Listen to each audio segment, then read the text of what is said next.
कक्षा 9 के विद्यार्थियों का आज की कक्षा में स्वागत है। प्यारे बच्चों, आज हम अगला अध्याय दो चर पर आधारित रैखिक समीकरण की कुछ प्रश्न करेंगे।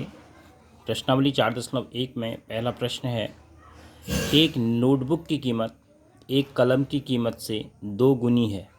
एक नोटबुक है और एक कलम है, जिसमें से नोटबुक की जो कीमत है वो कलम की कीमत की दुगनी है। कलम की कीमत 10 रुपया, नोटबुक की 20 रुपया।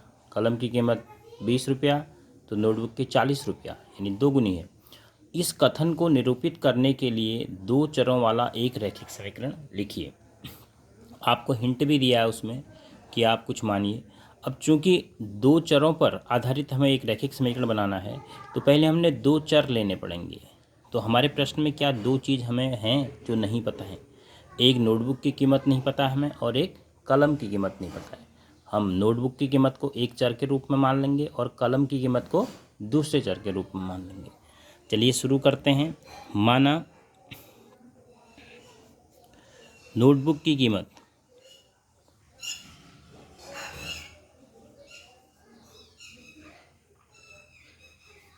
बराबर रुपया x। माना कलम की कीमत बराबर रुपया y। अब उसने नोटबुक की कीमत और कलम की कीमत के बीच में संबंध दिया है, एक रिश्ता दिया है। तो इसका मतलब x और y के बीच में एक रिश्ता दिया है, क्योंकि नोटबुक की कीमत x है, कलम की कीमत y है। तो क्या रिश्ता दिया है कि जो नोटबुक की कीमत है x, वह कलम की कीमत y का 2 गुना है।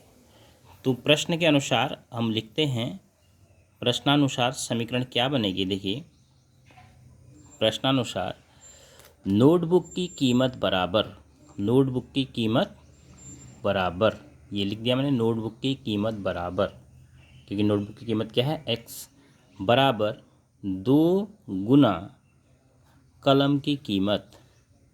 तो हमारे पास क्या आया, x बराबर 2y। अब हमने इसको पक्षांतर कर देना है y को, तो हमारे पास x ऋण 2y बराबर 0। यह एक रैखिक समीकरण आई दो चरों पर, एक चर x एक चर y। इस प्रकार की समीकरण आपको जब भी मिलेंगी जिसमें दोनों चरों की घात 1 होगी, जब हम इसको ग्राफ पर प्रदर्शित करेंगे तो एक रेखा के रूप में इनका ग्राफ आता है, वो हम बाद में करेंगे भी। इसलिए इस प्रकार के समीकरणों को रैखिक समीकरण कहते हैं। तो ये आपका पहला प्रश्न इस प्रकार से सॉल्व हुआ। बस इसमें कुछ ज़्यादा नहीं है, आपने दो चर पता करने हैं और फिर उनके बीच में क्या रिश्ता है वह रिश्ता लिख देना है, तो वो कुछ न कुछ समीकरण के रूप में आपको मिलेगा। Thank you.